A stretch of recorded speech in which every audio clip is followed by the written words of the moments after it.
tied elaborately to a boat anchor and thrown into the water, and the police try to suggest that this was done by himself. Hello, true crimerers. This is the case of Patrick Mullins. Viewer discretion is advised.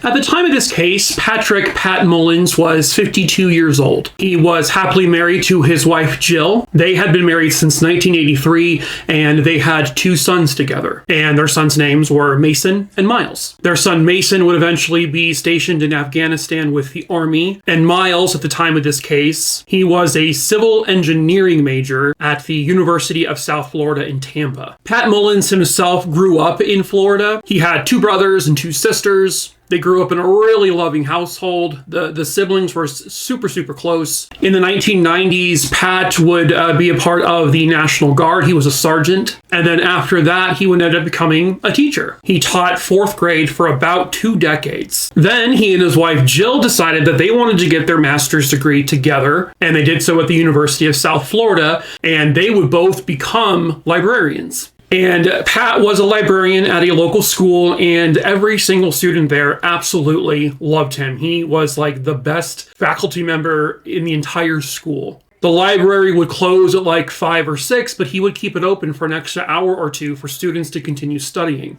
He would encourage them to continue reading. Where there were students who didn't really have a father figure in his life, he would do his best to make sure that those students were helped out in that regard. He would just give them like a little bit of extra help, a little bit of advice. He also paid for the ACT and SAT fees for students who couldn't afford them. He became an integral part of the school. He was essentially a necessity in that school.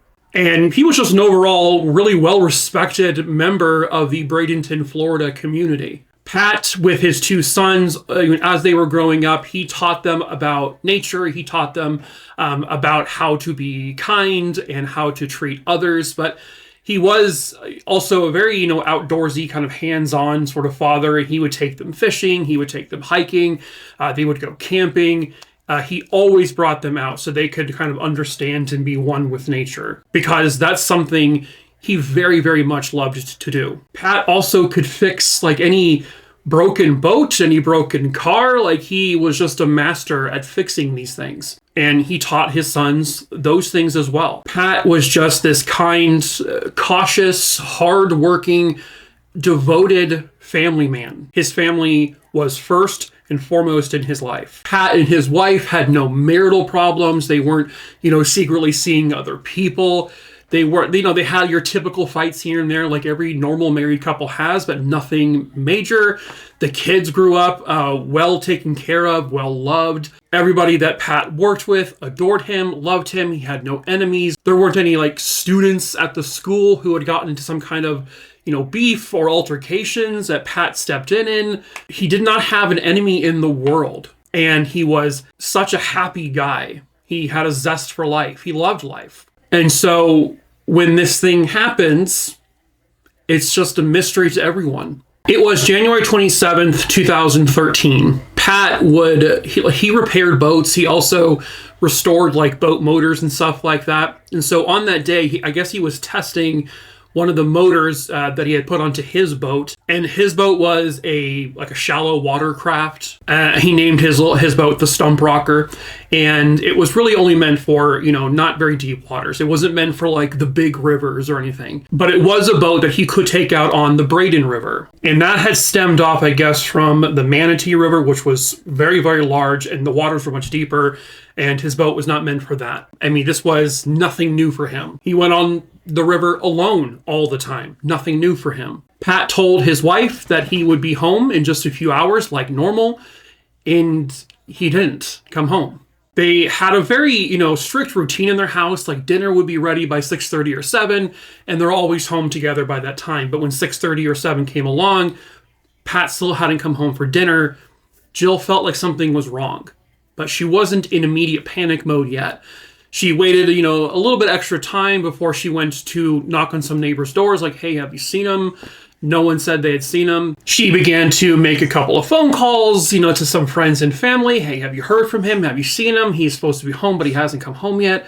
They're like, no, unfortunately, we haven't seen him. Now, his wife, Jill, had been at work all of that day. And so she got home in the early evening to make dinner and everything.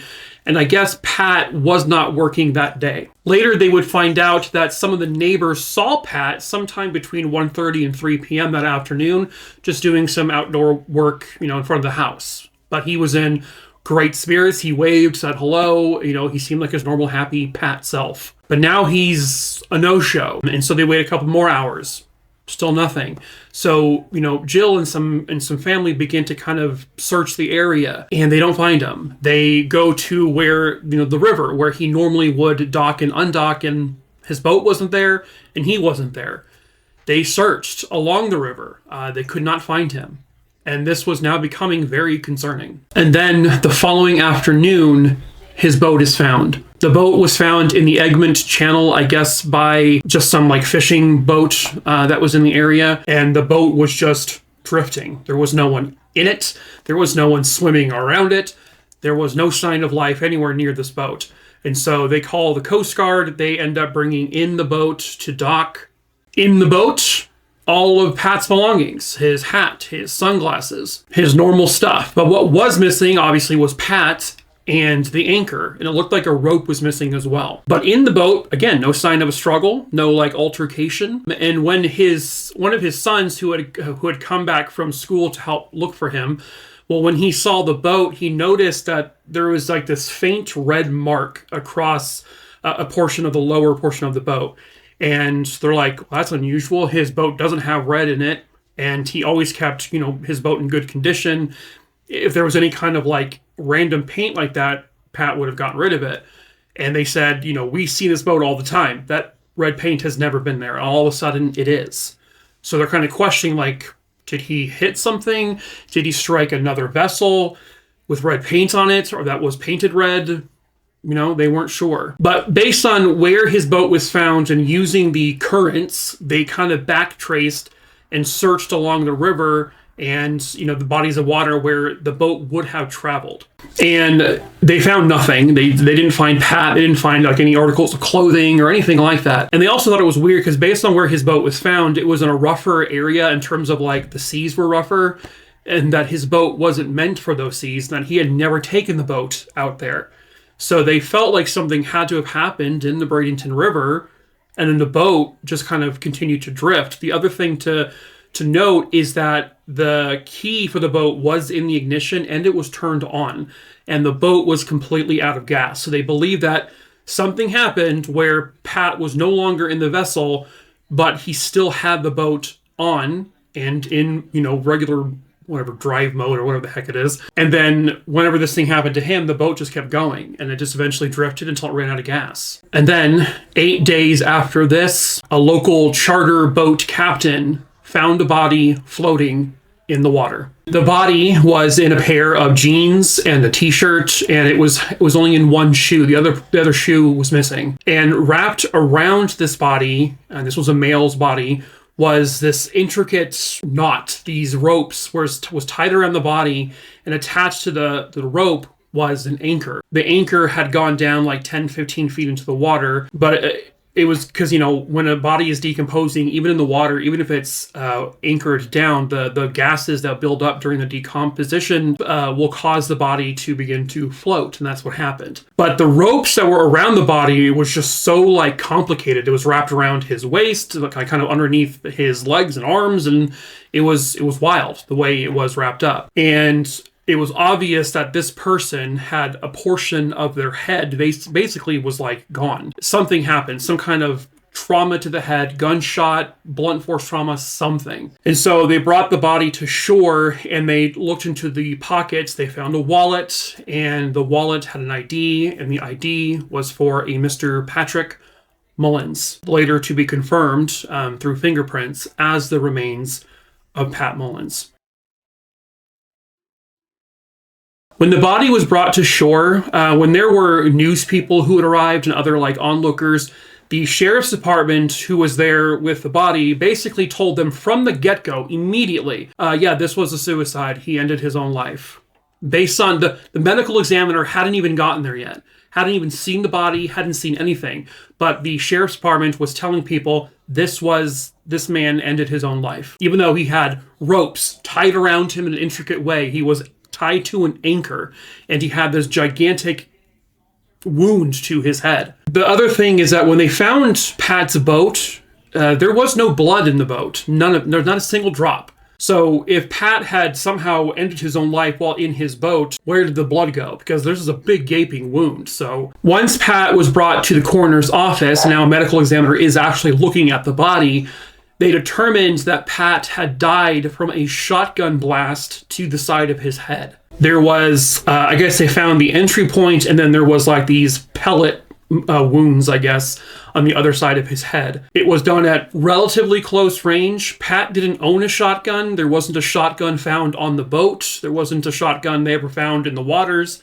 They also weren't sure they're supposed to be looking for a gun, but they searched the waters very thoroughly when they were searching for Pat, and they did not find a gun anywhere. But yeah, they were trying to suggest that, oh yeah, see, he did it to himself. Okay, so why was he tied up so extravagantly with an anchor attached to him? Where did he shoot himself? Did he tie himself in this intricate way to the anchor, threw the anchor overboard, and then standing up on his boat, shot himself with the shotgun? But then where did the gun go, and why was there not a single drop of blood on the boat? It didn't make any sense. Now, the medical examiner would not say that this was a suicide. The sheriff's department was trying to push them towards that theory of suicide. They're trying to convince the family he did it to himself. But the medical examiner was like, I can't say that with certainty. And so they listed his death as undetermined. They investigated Pat's life. Again, there was no affairs. There was no money issues. They weren't in any kind of serious debt. He didn't owe anything to anyone that would have caused something like this to happen. They looked into every person he worked with,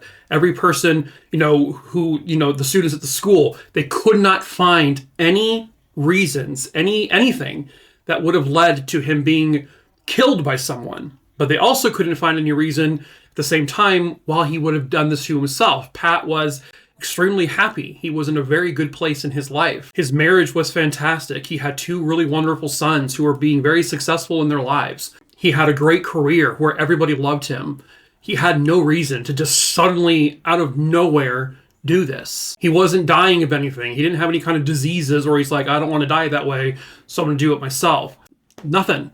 But it's also like, okay, well then who would do this to him? And that it's just as much of a mystery as to why he would have done this to himself as to who would have done it to him. Looking at how the ropes were tied around him, the way they were tied around his, it was primarily, the focal point was around his waist and kind of wrapped underneath legs and stuff, but his wrists weren't bound and his ankles and legs weren't bound. And so you could, in theory, say that he did tie those ropes himself that was attached to the anchor. But why would he make it look so bizarre and complicated? And again, why would he do it to himself? And also they discovered, like I said earlier, he didn't own a shotgun. He didn't own any gun at all. He never purchased a firearm in his life. And so while he was in the National Guard, he seldom really fired any weapons. And they also had to determine, okay, if he did it to himself, how would he have done that with a shotgun? So they based the angle in which the shot had to go through his head. It was at an angle that would have been extremely difficult for one person to do to themselves with any kind of shotgun. And they would say that it wasn't physically impossible to do, but it was extremely unlikely for someone to be able to pull the trigger the distance it had to have been away from his head to create the wound and the angle. It would have been almost impossible. Doable? Maybe. But very unlikely. And then you have to add in the fact, like I said, there's no blood on the boat. There's no brain matter on the boat. There's no anything on the boat. There was one person in mind that people thought, maybe he did something. And that was a man named Damon Crestwood. Damon Crestwood was friends with Pat's brother, but he did not know Pat really well at all. However, when Pat was found, his body was found, Damon Crestwood was very vocal. He was very animated in his emotion. He was very He cried a lot. He sobbed just uncontrollably, despite not knowing Pat really all that well at all. His behavior was very strange in the time frame from when the body was found and beyond. And he never explained why he was so emotional about it. The other thing is that he actually did own a boat, and that boat had some significant red paint on it. Once they found out that Damon had a boat with red paint on it, investigators were like, well, can we take some scrapings from that red paint on your boat just to compare it to make sure it's not the paint we found on his boat? And he actually said no. And then he just stopped cooperating with police. He wouldn't answer their questions, and police never pushed him any further. He denied having anything to do with it, but he went from very emotional to like, oh my God, he's dead, to I'm not talking to you, I'm not doing anything, I'm not giving you the paint on my boat, nothing. And then in 2017, Damon himself died from a meth overdose. He was 48 years old. At that point, Damon's daughter allowed investigators to take some scrapings from the red paint on his boat. And when they compared the red paint from Pat's boat to the red paint they scraped off of Damon's boat, it was a match. It was the same paint. But investigators unbelievably said that doesn't really mean anything, because you could state that maybe something else with the same similar red paint could have also scraped his boat, so it wasn't conclusive enough evidence to them. But Pat's family is like, well, what are the odds though? Like that exact same chemical balance within that paint was the same as the paint found on both boats. Like, what are the odds? There is a feel from the family, at least, that Damon at least knows what happened to Pat if he didn't do it to him himself. But they also couldn't really find the motive why Damon would want to kill Pat Mullins. Like, it didn't make sense to them. The investigators and really even family can't come up with like an actual reason. I mean, yeah, he knew Pat's brother, but they couldn't uncover anything from that like relationship that would have led to him killing Pat. It just, nothing tracked. But his behavior right after the body was found with the paint chips matching, it's odd, but it doesn't 100% mean guilt. Because again, why? Why would he do it? Why would anyone do it to him? There is rumblings that perhaps this was somehow drug-related. Maybe Pat was on the boat and he saw something with relation to some kind of drug deal and he had to be silenced. It is something that has happened before, obviously, where drug smuggling has happened along rivers and bodies of water like this, so it's not out of the norm, but it's only a theory. They don't have any substantiated proof to say, okay, he must have seen something. Because if you really think about it, that's kind of the only logical thing here. If someone murdered him, to me, it sounds like that's what happened. It could have only have happened if Pat had seen something he wasn't supposed to see. May that be drug related, may that be another crime being committed that he accidentally stumbled across and someone had to shut him up. That's the main thing. The only thing, really, that you can go, okay, that's got to be the motive. Maybe it was a robbery gone wrong. I mean, his wallet was on him. He wasn't really missing anything from it, but he was also on a boat. He's not going to have a bunch of cash on him while he's out there. Nothing else was stolen from him. All of his belongings that he normally had in his boat were there. This boat wasn't stolen, but it could have been an attempted robbery that just went really wrong. It could have just been a random thrill kill for someone at the same time, And that's kind of the unfortunate thing about this case, is it's just so much unknown. They still float out the idea that he could have done this to himself, but logistically speaking, and in terms of like just how the gunshot entered his head, there's just really this close to no way he could have done it to himself. The gun would have probably landed in the boat. The gun would have landed in the water, which they would have found through their searching.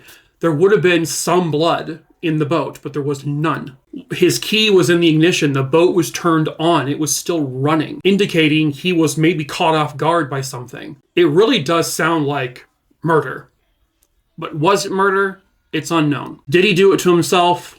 It's unknown. Patrick Mullins was a family man. He was a great father, an amazing husband. The students at his school adored him. They loved him. He was always there for them. His kids grew up really well behaved. I mean, they had just the best dad. Everything about this guy just screamed he was just one of the good ones, with no enemies. No one hated him, at least that no one knew about. No reasons to hate him. And so why would someone do this to him? Why would someone take this loving husband and father away from everyone? It just doesn't make sense. But someone somewhere out there has got to know the truth about what happened to Pat Mullins on that day. And perhaps that someone is you. If you have any information on the potential murder of Pat Mullins, please contact the Manatee County Sheriff's Office at 941-747-3011. You can also call Crime Stoppers at 866-634-TIPS. You can remain anonymous. Please, if you know anything, please help Patrick Mullins and his family get the justice he rightfully deserves.